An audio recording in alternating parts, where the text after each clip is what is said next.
Hrvatska u Oluju ulazi sa više od 10.000 ubijenih, sa više od 20.000 ranjenih. Sa 4-godišnjim izbjeglištima ljudi su izgubili sve, svoju prošlost, svoju povijest, svoje obitelji. 4 godine su čekali. Zašto vam to govorim? Zato što vi u takvim operacijama ne možete zanemariti i sociološku dimenziju i psihološku dimenziju. Ima vojna povijest, reći o tome, ali ima i sociologija ratovanja i ima vojna psihologija.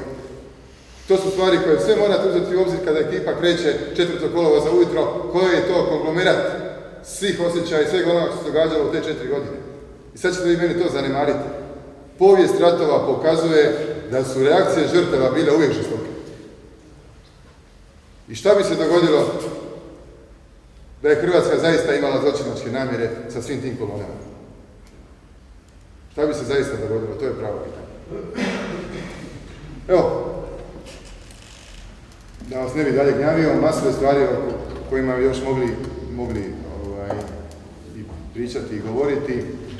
Ono što je zapravo poruka, evo tu su mladići, tu su momci, tu su djeca, što mi je jako drago, to je da zaista imaju razloga biti ponosni na svoje očeve i da je ovo razdoblje od 90. godine do 95. godine zaista najsjajnije razdoblje u hrvatskoj povijesti. Hrvati nakon dugo vremena nisu bili na suprotnim stranama i u onim uvjetima, kažem, gledamo proces, gledamo okolnosti, Hrvatska nije sama za sebe, ona je dio nečeg širega. Ne možemo govoriti o samostaljenju Hrvatske da ne gledamo događaje na jugoistoku Europe, pa uzima se taj studeni 89. kao jedna predlavnica, srušio se Berlinski zid. Kad gledamo 91. godinu, nemojte zaboraviti da smo od 16. do 23. 5. do 90. znači u onom među prostoru, nakon što su završeni višestranački izbori, a prije konstituiranja novog sabora, da smo razgovorili. Imate izvješće 23. 5. koliko je oružje maknuto. Gotovo svo oružje koje nije bilo u skladištima JNA, uzeto je ispravljeno u skladišta JNA. I s tim stvarima, u takvim uvjetima Hrvatska dočekuje rat. Kontroverze, prijepori, jesmo li trebali u lipnju napasti vojarne ili ne?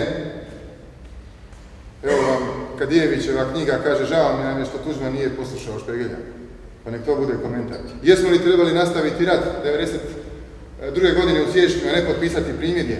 Imate, poštujem, ljudi su generali, ljudi imaju veće obrazovanje od mene sigurno, koji tvrde da smo trebali, možda bi oslobodili Hrvatsku 92. godine, ali vjerujte mi, kad uzmete dokumente, pitanje je kolike bi bile žrtve višestruko, najmanje višestruko veće.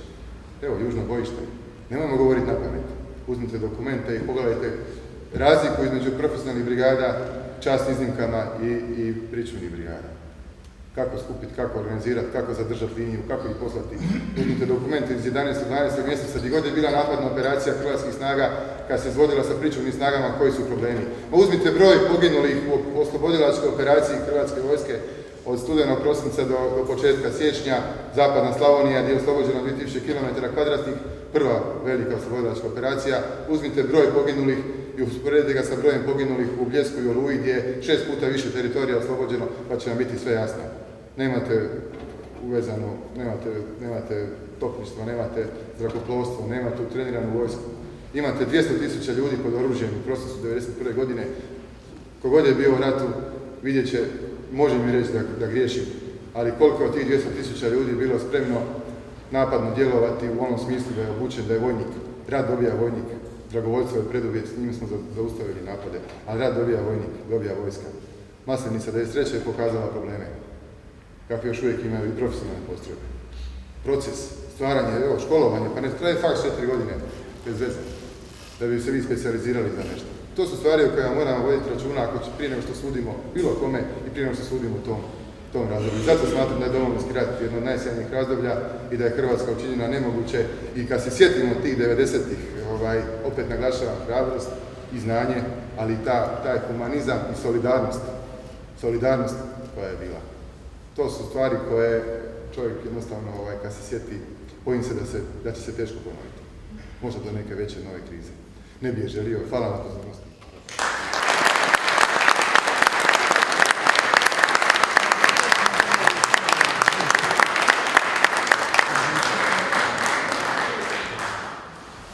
Ima li nekako pitanje? Jasno mi je sve manje više, došao sam vam zatražiti pomoć. Već godinama, neku 8. godinu pokušavam se dočepati snimki Siniše Glavaševića sa Hrvatske televizije. No, kako su Hrvatskoj televiziji uglavnom kolege novinari, da ne nabrajam sada šta sve ne, europejci, jugonostalgičari, homoseksualci, da ne nabrajam ostalo, možete mi pomoći? Može. Tim više što ništa nije crno-bijelo i mi imamo sjajnu suradnju sa dijelom ljudi na HTV. Sa dijelom ljudi. I koji jednostavno čine sve što je u svojoj moći kad zamolimo za nešto da nam to dostave i uglavnom ako ima, to nam i dostave, tako kažem, ne treba nikad gledati problema, jasno ima, ali pustimo, dijelimo informativni program od nekih drugih dijelova televizije.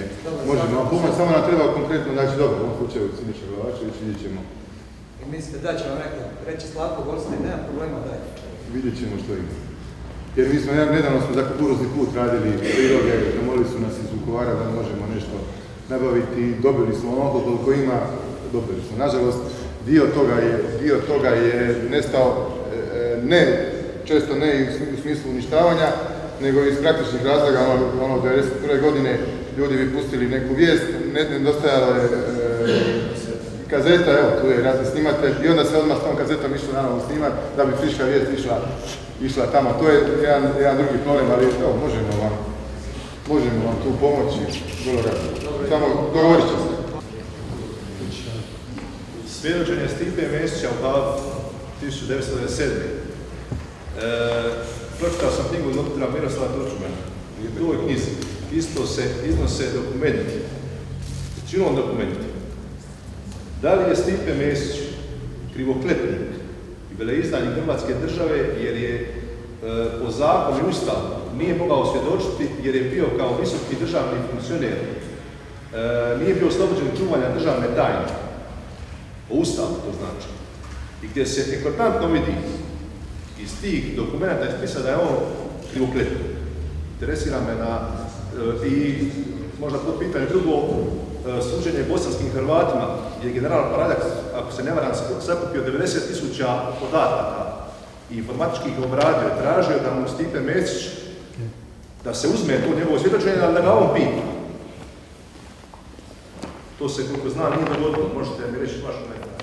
Evo ja ću ovo, je li krivokletnik ili nije, ostaviti pravnicima da procjene, ali on se vadi na to da je Hrvatska sklopila zakon o Hagu. Ja ću vam reći kao povjesničar da ono što on govori nema potvrdu u dokumentu. I ono što je vrlo znakovito, to je da cijela njegova priča se navodi oko toga da se on razišao sa HDZ-om, sa predsjednikom Tuđmanom upravo radi podjele Bosne. A onda, ajdete vi to meni, bilo ko neka mi pokuša objasniti, odlazi iz HDZ-a, napušta ga nakon potpisivanja Washingtonskih sporazuma 18.3.1994. godine, u kojoj zapravo prestaju ti sukobi, u kojoj se opet uspostavlja suradnja između Hrvata i muslimana u BiH. Neka se to objasni, ja sam odgovorio kao povjesničar, mislim da sam odgovorio na vaše pitanje, ali kažem, to bih prepustio pravnicima da oni to stručno formuliraju po članu Ustava, a i po zakonu o suradnji sa Hagom. Ja kažem da ono što mi u centru tražimo, i kolege koji rade s nama u Hrvatskom institutu za povijest, kriterije. Ne možemo imati kriterije za 90. jedne, a za razdoblje do tada druge. Ne može ono što je 41. bilo herojstvo, 91. biti zločin. Aludiramo ovdje na slučaj Hrastova u Karlovcu. Ne može, ali to se događa. Ne može nama niko govoriti da će tražiti promjenu imena avenije ministra Šuška, zato što je on ratni zločinac, a kad mu spomenete trg maršala Tita, onda će reći, a to je bilo davno, to nije više aktualno kao Zoran Pusić. I tu taj čovjek gubi vjerodostojnost. I bilo ko se želi ozbiljno baviti, ako vi nemate kriterije, ako nemate princip, uvijek isti, vi tu gubite vjerodostojnost.